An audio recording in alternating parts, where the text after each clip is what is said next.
kesempitan, tadi kita sebutkan kesempitan dalam kehidupan, adalah Imam Syafi'i.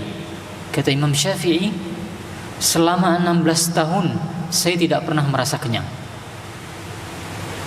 Tidak pernah Imam Syafi'i merasa kenyang dalam 16 tahun. Bagaimana beliau bersabar atas perut yang lapar dalam proses beliau berinteraksi dengan ilmu, mencari ilmu, mengajarkan ilmu.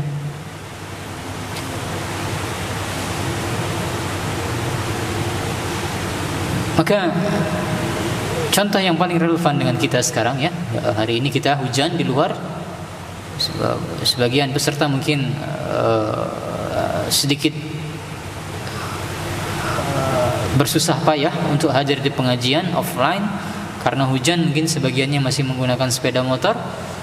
Maka ini mengingatkan kita bagaimana perjalanan dulu para ulama dulu untuk mencari satu sanad hadis saja. Dalam rangka untuk mencari satu hadis, mereka menempuh perjalanan berminggu-minggu atau bahkan berbulan-bulan.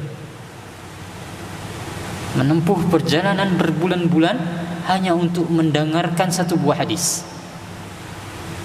Maka lihat bagaimana kesusahan dan kesempitan hidup yang mereka rasakan di zaman dulu. Dan jangan bayangkan safar dulu seperti kita sekarang, kendaraan full AC, beberapa jam sampai. Kendaraan dulu ya unta ataupun kuda atau keledai atau keledai yang digunakan menempuh gurun pasir dan seterusnya selama berhari-hari, berminggu-minggu atau bahkan berbulan-bulan hanya untuk dalam rangka mendengarkan sebuah hadis. Maka bagaimana mereka sudah bersabar atas kesempitan ataupun kesusahan yang mereka alami, maka akhirnya mereka mendapatkan kelapangan ilmu. Maka ini nasihat bagi saya pribadi dan juga jemaah sekalian, bersabarlah. Hujan itu belum ada apa-apanya, ya. Hujan itu belum ada apa-apanya. Maka fabis sabri ala diqil 'aishi yanalu sa'atul ilmi. Dengan sabarnya seseorang itu, seorang penuntut ilmu atas berbagai kesempitan dan kesusahan dia di dalam kehidupannya, dengan hal tersebutlah dia bisa mendapatkan kelapangan ilmu. Baik, sekarang insyaallah akan kita lanjutkan dari halaman 48. Kita akan menyelesaikan fasal yang kedua ini insyaallah di malam hari ini. Semoga Allah mudahkan.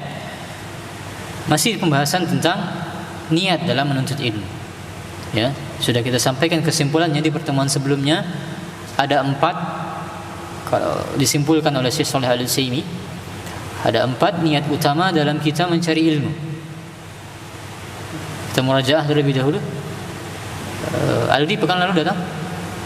Aldi pekan lalu hadir, ya? Apa 4 niat dalam mencari ilmu kata Syekh Shalih Al-Utsaimin?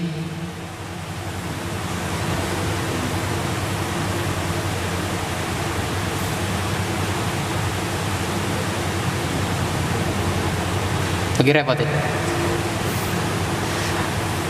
Pak Adit. Ya.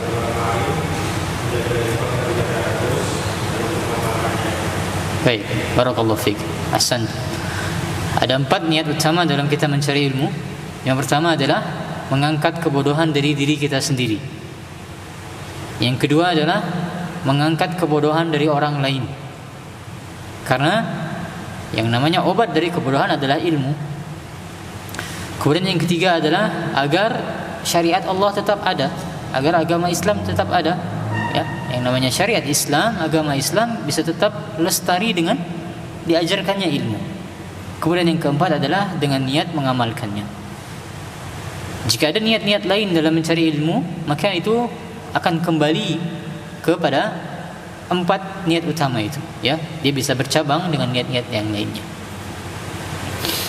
Maka di pertemuan kali ini insyaallah akan kita baca beberapa contoh yang diberikan oleh Imam Az-Zarnuji tentang contoh-contoh niat yang salah dalam mencari ilmu. Maka qala al-muallif, berkata al-Imam Az-Zarnuji rahimahullah taala, wa qala Muhammad ibn al-Hasan rahmatullah alaihima, halaman 48. Muhammad bin Al-Hasan, semoga Allah merahmati Muhammad dan bapaknya Al-Hasan, "Law kana an-nas kulluhum 'abidi la a'taqtuhum wa tabarra'tu an walaihim. Seandainya seluruh manusia itu menjadi budakku, menjadi pelayanku semuanya, maka pasti akan aku merdekakan mereka semua, akan aku bebaskan semua agar tidak menjadi budak. Dan aku berlepas diri dari perwalian mereka. Dalam artian dia tidak lagi ingin mengurusi budak-budak itu. Maksudnya apa? Kata Imam Zarnuji menjelaskan, wa dzalika li anna man wajada lazzatal ilmi wal amali bihi qallama yarghabu fima 'indan nas.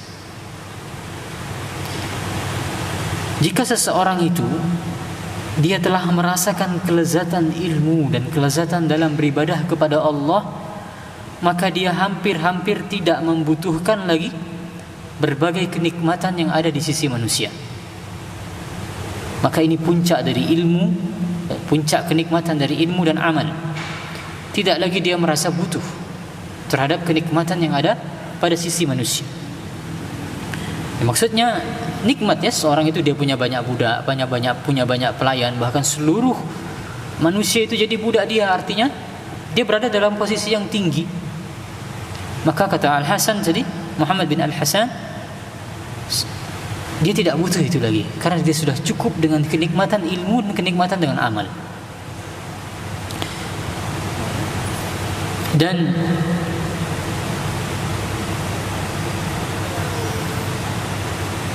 para ulama salaf mereka mengatakan, diriwayatkan para ulama salaf pernah berkata, "Lau ya'lamul muluk wa abna'ul muluk ma nahnu fihi la jaliduna alaihi bisuyuf."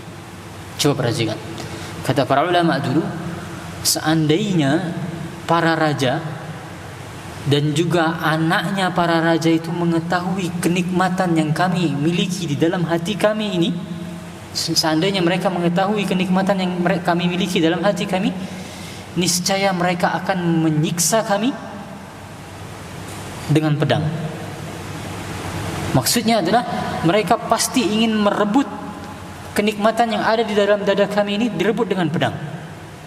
Saking para ulama dulu mereka merasakan kelezatan di dalam mencari ilmu, kelezatan dalam hal ilmu dan dalam hal amal. Ya. Saya ulangi, seandainya para raja dan anaknya para raja mengetahui kelezatan yang ada di dalam dada kami, niscaya mereka akan merampasnya, menyiksa kami untuk merampasnya menggunakan pedang.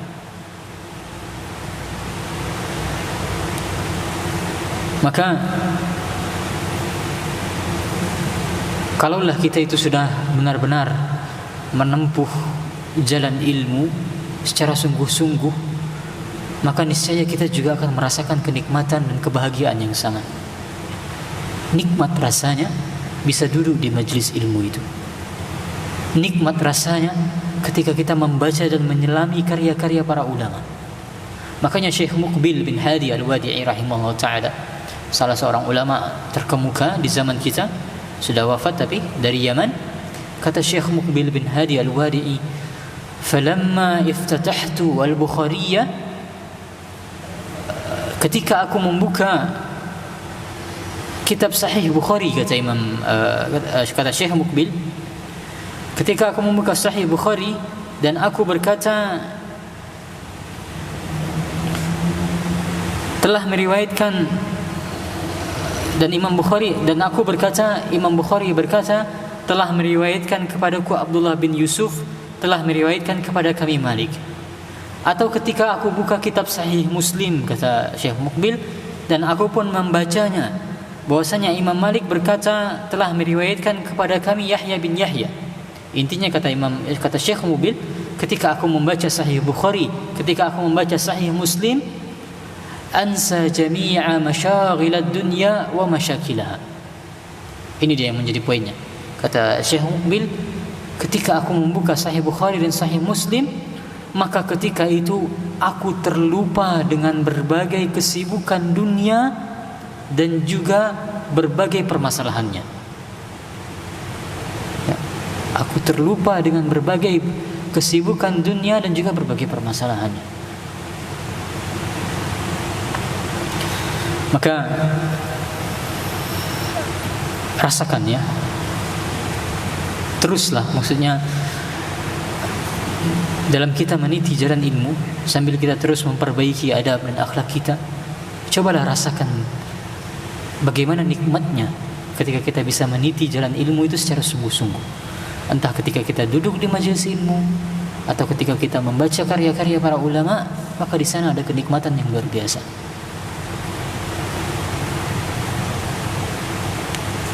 Lalu kita lanjutkan. Kata Imam Az-Zarnuji, ansyadana Syekhu al-Imam al-Ajal al-Ustad Qiwamuddin Muhammadu ibnu Ibrahim ibni Ismaila as-Safaru al-Ansari imla'an li Abi Hanifah rahmatullah alaih. Syekh al-Imam yang mulia al-Ustad Qiwamuddin yang bernama aslinya Muhammad bin Ibrahim bin Ismail as-Safar al-Ansari, ketika beliau mendiktekan kepada kami sebuah syair milik Abu Hanifah. Jadi syair ini miliknya Abu Hanifah. Abu Hanifah berkata, sekali lagi Imam Zarnuji mazhabnya adalah Hanafi, ya. Makanya Imam Zarnuji banyak mengutipkan perkataan Abu Hanifah di sini dan juga banyak mengutipkan ulama-ulama bermazhab Hanafi.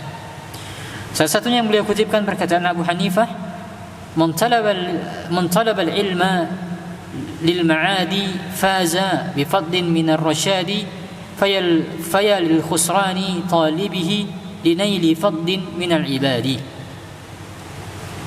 Yang artinya, barang siapa yang mencari ilmu untuk kehidupan akhirat, maka dia telah memperoleh karunia kebenaran. Duhai betapa rugi orang-orang yang mencarinya dengan tujuan mencari keutamaan dari para hamba. Sehingga jangan cari ilmu itu dengan berbagai keutamaan yang ada pada sisi hamba-hamba Allah.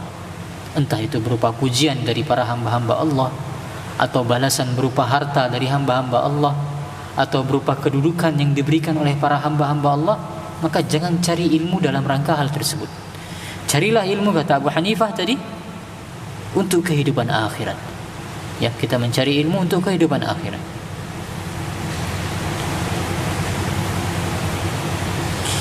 Allahumma illa idza talaba al-jaha lil amri bil ma'rufi wan nahyi 'anil munkar وتنفيذ الحق وإعزاز الدين لا لنفسه وهواه فيجوز ذلك. Kecuali, kata Imam Zarnuji, jika seseorang itu dia dalam mencari ilmu dalam rangka mencari kedudukan, akan tetapi kedudukan yang ingin dia capai itu atau jabatan yang ingin dia capai itu ingin dia gunakan untuk tujuan amar ma'ruf dan nahi mungkar. Ingin pula dia gunakan untuk melaksanakan kebenaran dan menguatkan agama, bukan untuk kepentingan dirinya sendiri dan bukan dalam rangka dia memenuhi hawa nafsunya. Maka dalam kondisi demikian, faya juzu zalika, maka hal seperti ini diperbolehkan. Ya, akan tapi kita perlu ingat, ya, misalnya orang dia mencari ilmu dalam rangka dia ingin mendapatkan satu jabatan misalnya. Tujuannya adalah untuk agar bisa dia menegakkan amar ma'ruf nahi mungkar. Misalnya seorang belajar agar punya gelar LC, MA, misalnya MAG dan seterusnya, supaya dia bisa bergabung dengan misalnya dengan MUI misalnya. Tujuannya itu, maka kata Imam Zarnuji diperbolehkan, dan dia ingin gabung dengan MUI agar dia bisa menegakkan amar ma'ruf nahi mungkar misalnya. Maka seperti ini diperbolehkan. Ya, tujuannya ingin melakukan amar ma'ruf nahi mungkar. Akan tapi perlu kita berikan catatan, dia ingin mendapatkan jabatan dan kedudukan itu, bukan itu tujuan utamanya, ya. Bukan itu sasaran akhirnya. Itu adalah sasaran antaranya saja. Dia ingin menggunakan itu sebagai media amar ma'ruf nahi mungkar untuk mencapai tadi istilahnya Abu Hanifah kehidupan akhirat. Maka kata Imam Zarnuji, fayajuzu zalika biqadri ma yuqimu bihi al-amra bil ma'ruf wan nahyi 'anil munkar. Maka hal itu diperbolehkan sebatas apa yang dengannya dia bisa menegakkan amar ma'ruf dan nahi munkar. Ini ya, kita sebutkan tadi sasaran antaranya saja. Kalau dengan dia sudah mendapatkan kedudukan dan dia sudah berhasil mencapai tujuannya amar ma'ruf nahi munkar, maka sudah cukup. Tidak perlu lagi dia misalnya ingin mendapatkan kedudukan yang lebih tinggi, tidak. Lalu di halaman 51, wa yanbaghi li talibil ilmi ay yatafakkara fi dzalika. Dan sepantasnya bagi para penuntut ilmu untuk memperhatikan hal tersebut. Fa innahu yata'allamu al-ilma bi juhdin katsirin. Sebab dalam menuntut ilmu dia telah mengerahkan banyak pengorbanan. Fala yusrifuhu ila dunya al-haqirah al-qalilatil faniyah. Maka jangan sampai tujuannya berpaling kepada dunia yang hina, tidak bernilai dan pula tidak kekal. Ya, sehingga ini kata Imam Zarnuji, hendaknya kita semua memperhatikan hal ini.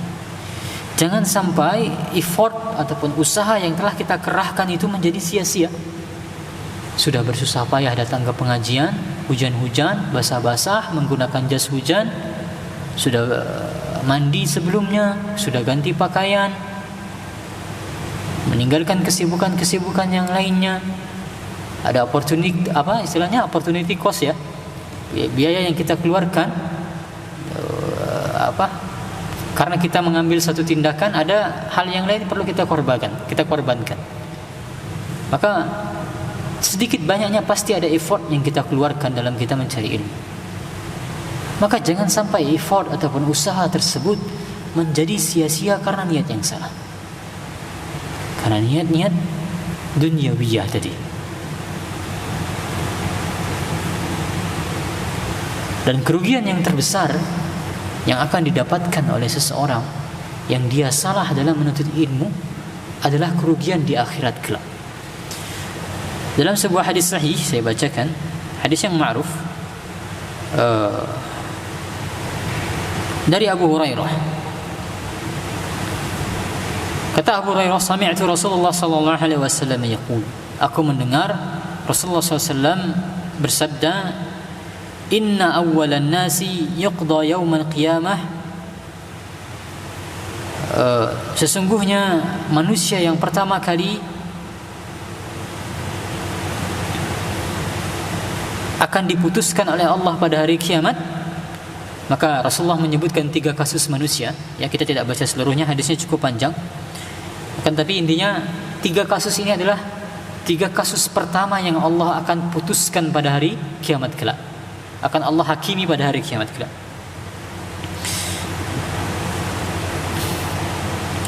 Yang kedua, kasus yang kedua yang menjadi poin pembahasan kita pada kesempatan kali ini, kata Rasulullah SAW,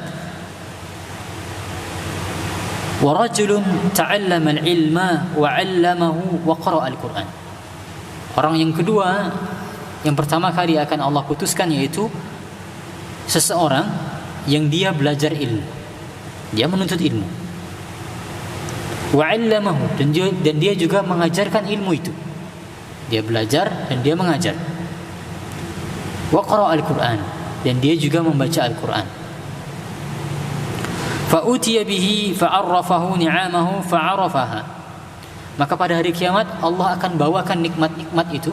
Bahwasanya Allah telah berikan dia nikmat untuk belajar ilmu, Allah berikan dia nikmat untuk mengajarkan ilmu, Allah telah izinkan selama dia di dunia untuk membaca Al-Qur'an. Maka dia pun mengakui nikmat itu pada hari kiamat kelak. Qal fama 'amilta fiha. Maka Allah pun akan bertanya pada dia pada hari kiamat, apa yang telah kau amalkan terkait nikmat-nikmat tadi, nikmat belajar ilmu, nikmat mengajarkan ilmu, dan nikmat membaca Al-Quran.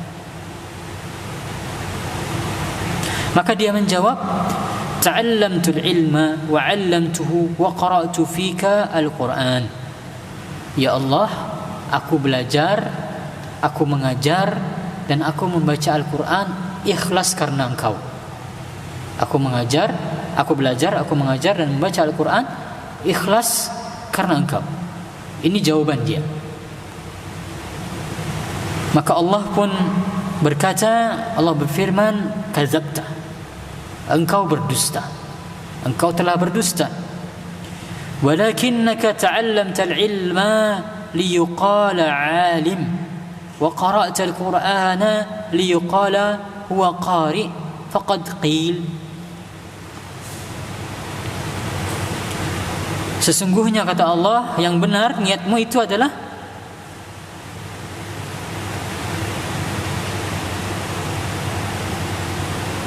engkau belajar ilmu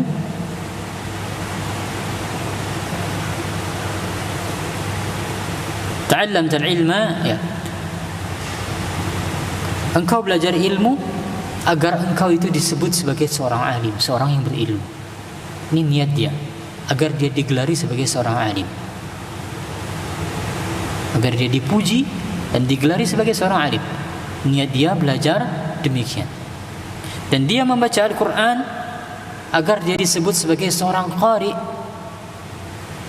Disebut di sana maksudnya agar dipuji oleh orang-orang. Ini niat utama dia, ingin mendapatkan pujian dari manusia. Maka kata Allah, dan engkau pun telah mendapatkan gelar itu selama di dunia. Dia digelari sebagai seorang alim di dunia, dan dia disebut sebagai seorang qari selama dia di dunia.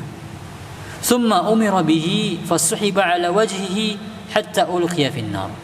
Allah memerintahkan malaikat untuk apa istilahnya, menyeret orang ini, dan dia pun diseret di atas wajahnya, ya, diseret di atas wajahnya sampai akhirnya dia dilemparkan ke dalam neraka. Maka kita berlindung kepada Allah Subhanahu wa taala atas hal yang demikian, ya. Semoga Allah menganugerahkan kita keikhlasan dalam kita mencari ilmu, tidak dalam rangka agar kita disebut sebagai seorang alim, tidak pula kita membaca Al-Quran agar kita disebut sebagai seorang qari. Semoga Allah menganugerahkan ikhlas kepada kita. Maka ini di antara ancaman yang terbesar, ya, bagi seorang yang salah dalam dia mencari ilmu, salah niat dalam mencari ilmu. Maka betapa benarnya kata Imam Zarnuji, ayyatafakkaru fi dzalika, hendaknya para penuntut ilmu itu senantiasa dia memikirkan niat dia, diperbaharui niatnya. Saya mencari ilmu ini untuk apa? Saya datang ke majlis pengajian ini untuk apa? Saya membaca buku para ulama ini untuk apa? Lalu Imam Zarnuji membawakan sebuah hadis.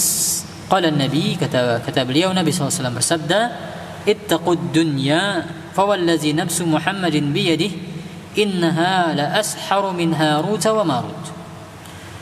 Kata Nabi SAW, kata Imam Zarnuji, berhati-hatilah terhadap dunia, demi zat yang jiwa Muhammad berada di tangannya, dunia ini lebih menyihir daripada Harut dan Marut. Lebih menyihir daripada Harut dan Marut. Akan tetapi kita baca catatan hadis di sana, catatan kaki di sana nomor 19, hadis ini hadis mungkar, ya. Tidak sahih dan tidak ada dasarnya sama sekali. Dan dimasukkan oleh Imam Al-Albani, Syekh Al-Albani di dalam kitab beliau Silsilah Al-Hadis Ad-Da'ifah wal Mawdu'ah di halaman 34. Ya, sehingga hadis ini hadis mungkar, tidak benar sabda Nabi SAW. Akan tapi ada hadis Nabi SAW yang memang mengatakan fattaqud dunya, itu ada, ya. Bertakwalah kalian dalam hal dunia, itu ada. Hadis yang diriwayatkan dari sahabat Abu Sa'id Al-Khudri, diriwayatkan oleh Imam Muslim, Imam Ahmad dan lain-lain. Kata Nabi SAW, inna dunya hulwatun khadiratun, sesungguhnya dunia ini manis dan hijau, manis dan indah maksudnya. Wa inna Allah mustakhlifukum fiha, dan sesungguhnya Allah telah memberikan kuasa kalian untuk mengelola apa yang ada di dalamnya. Ya, manusia memang diizinkan untuk menjadi khalifah. Khalifah maksudnya adalah yang mengelola, ya, yang mengelola apa yang ada di dalam dunia itu. Fayanzuru kaifa ta'malun, maka kata Nabi SAW, lalu Allah melihat apa yang kalian perbuat terkait dunia itu. Allah akan menilai bagaimana kalian berinteraksi dengan dunia ini. Fattaqud dunya wattaqun nisa. Maka Nabi SAW kemudian mengingatkan, bertakwalah kalian terhadap dunia dan bertakwalah kalian terkait dunia dan bertakwalah kalian terkait wanita. Fattaqud dunya wattaqun nisa. Bertakwalah kalian kepada Allah terkait dunia dan bertakwalah pula terkait wanita. Lalu kata Nabi SAW, fa inna awwala fitnati bani Israel kanat fi nisa. Sesungguhnya fitnah yang pertama kali terjadi pada Bani Israel adalah fitnah terkait wanita. Maka kita kembali lagi tadi ke hadis tadi. Hadis yang secara lengkap seperti ini tidak ada. Akan tapi bagian awalnya tadi ada. Ittaqud dunya, fattaqud dunya ada. Fattaqud dunya wattaqun nisa. Bertakwalah kalian terkait dunia dan bertakwalah kalian terkait wanita.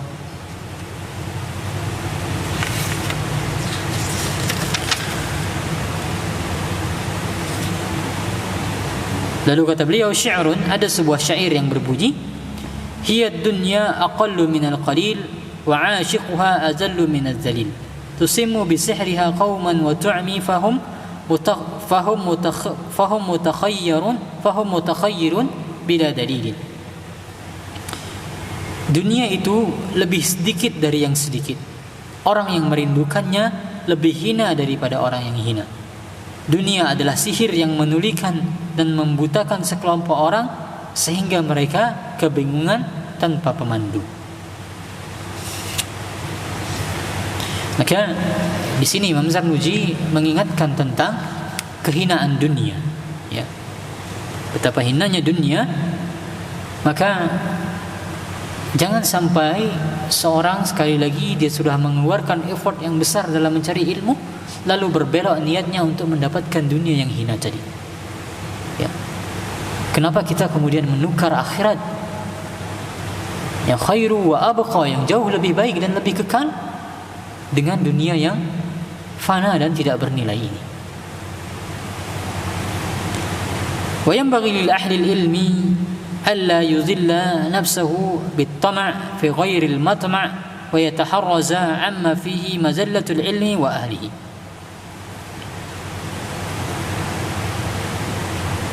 Seorang ahli ilmu hendaknya dia tidak merendahkan martabatnya dengan sifat tamak yang dilarang. Jadi contohnya betapa ahli ilmu itu tidak tamak adalah contoh tadi Muhammad bin Al-Hasan. Seandainya dia diberikan budak, seluruh manusia menjadi budaknya, maka dia akan merdekakan katanya.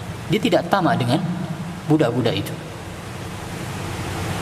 Dan hendaknya juga seorang ahli ilmu itu dia menjauhi hal-hal yang menjadikan ilmu dan pemiliknya menjadi hina.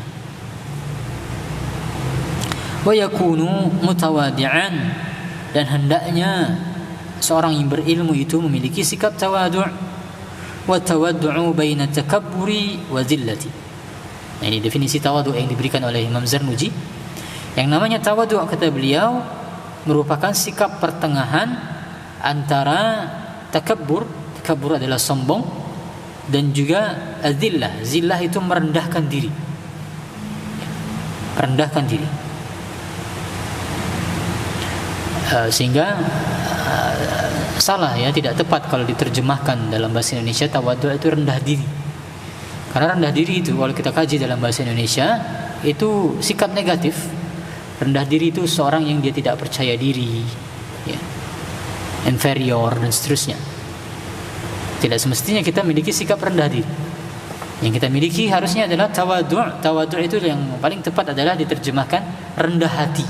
Ya, beda antara rendah hati sama rendah diri. Rendah hati kesannya positif, konotasinya positif, ataupun rendah diri itu negatif, ya.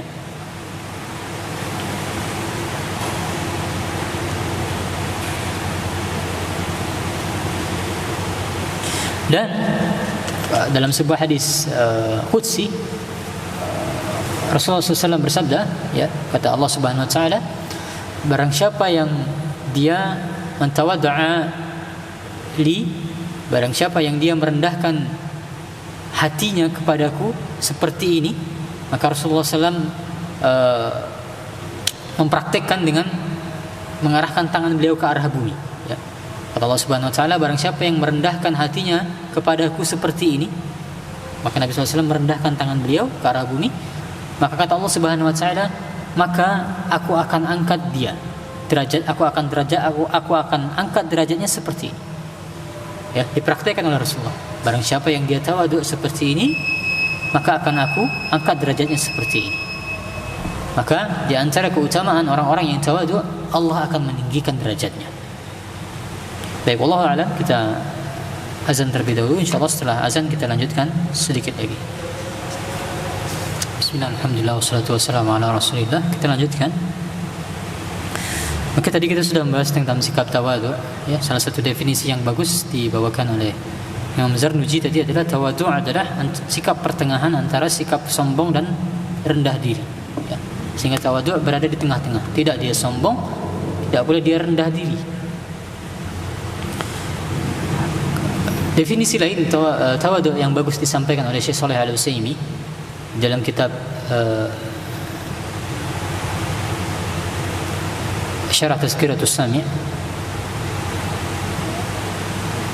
Tawadhu kata beliau adalah lawan dari kesombongan, ya. Yang namanya tawadhu adalah lawan dari kesombongan. Dan kesombongan kata Nabi SAW, apa definisi sombong menurut Nabi SAW? Kata Nabi SAW, ada yang hafal? Batarul haqq wa dhamtun nas.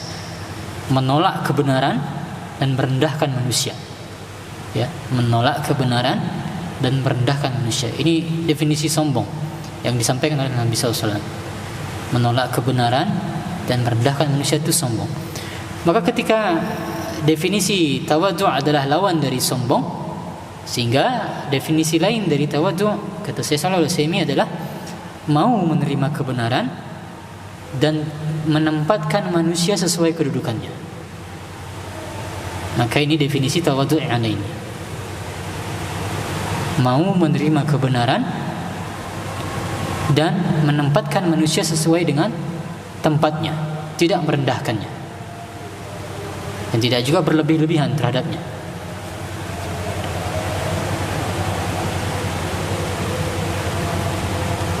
Lalu wal iffati kadzalika,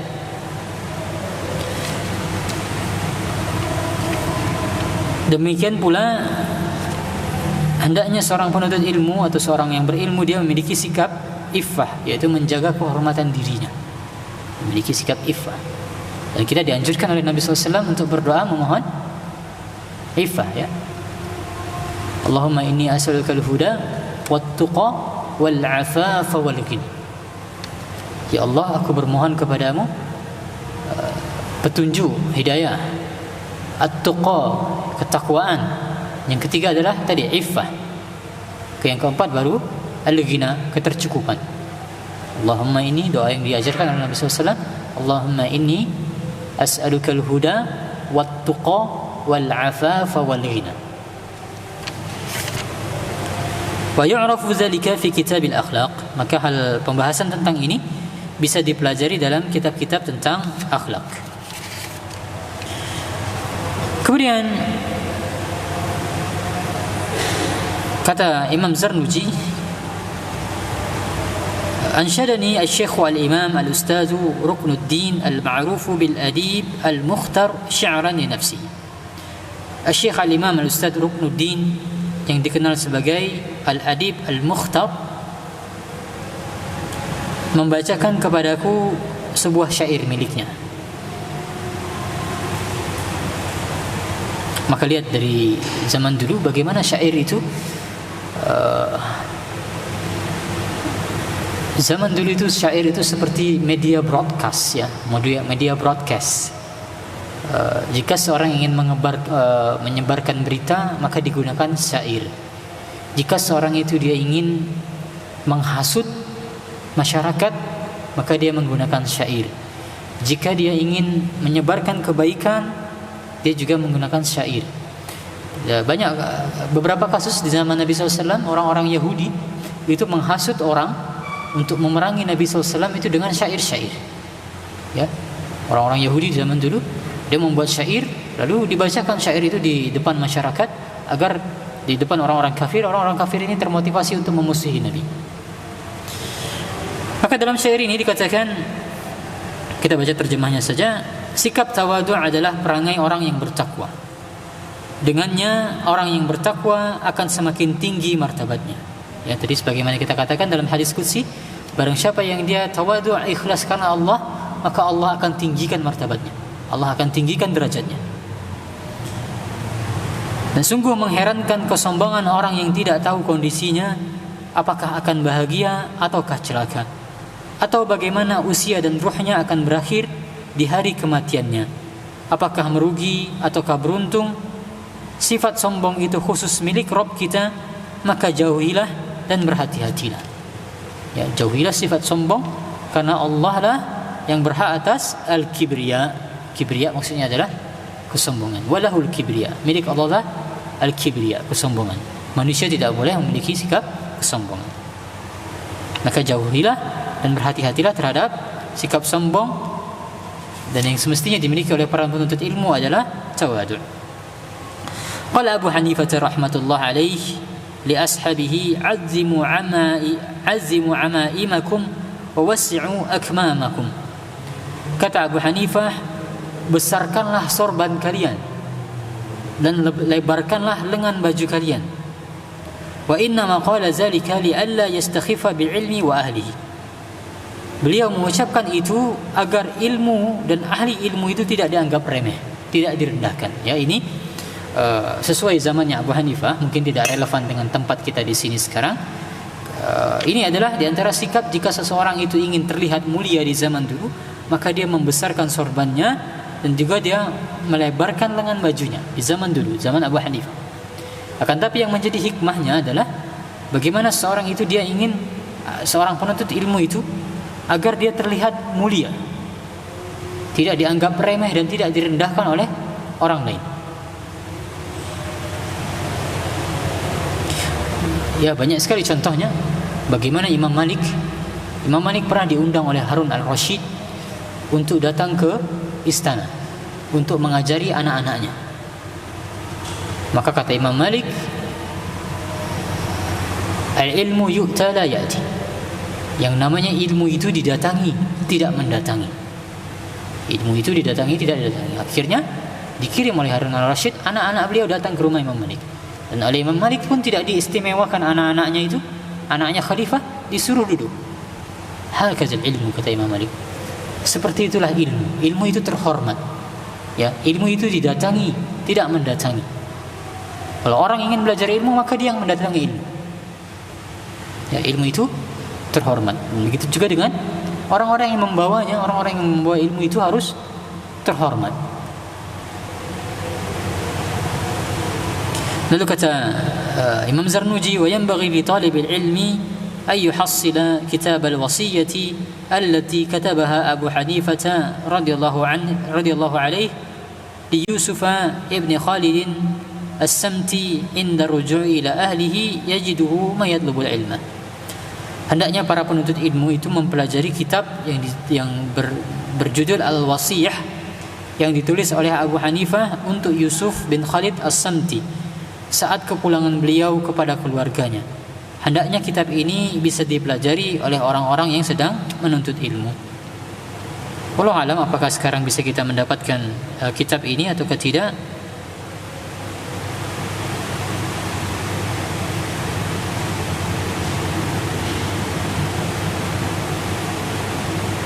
Ya, akan tapi di catatan kaki kita bisa baca, ya masih bisa jika kita ingin mentelusurinya.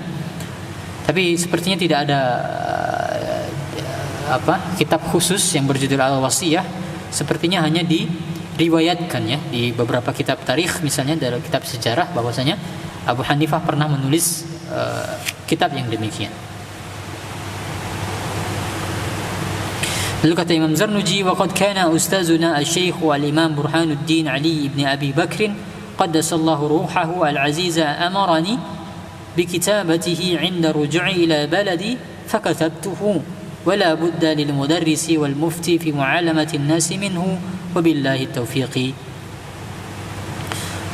Ustaz kami yang mulia Syekh Al-Imam Burhanuddin Ali bin Abu Bakar, semoga Allah mensucikan rohnya, memerintahkanku agar menulis buku tersebut ketika aku pulang ke negeriku. Maka aku pun menulisnya. seorang guru dan mufti hendaknya juga mereka harus memiliki kitab al-wasiyah tersebut. Hanya Allah lah yang memberikan taufik. Maka itu sebagian pembahasan tentang niat dalam kita mencari ilmu. Mudah-mudahan Allah Subhanahu wa taala memudahkan kita semua untuk senantiasa meluruskan niat kita agar ikhlas karena Allah Subhanahu wa taala dalam kita menuntut ilmu. Baik, demikian yang kita bahas pada kesempatan kali ini. Jika ada sesi tanya jawab mungkin di pekan depan saja, Pak ya. Jika ada sesi tanya jawab mungkin yang ingin ditanyakan mungkin di pekan depan saja. Pekan ini tidak ada sesi tanya jawab. Baik, demikian, mudah-mudahan ada manfaatnya. Lebih kurangnya saya mohon maaf. Wassallallahu ala nabiyyina Muhammad wa ala alihi washabihi wasallam. Subhanakallahumma wa bihamdika asyhadu an la ilaha illa anta astaghfiruka wa atubu ilaik. Assalamu alaikum warahmatullahi wabarakatuh.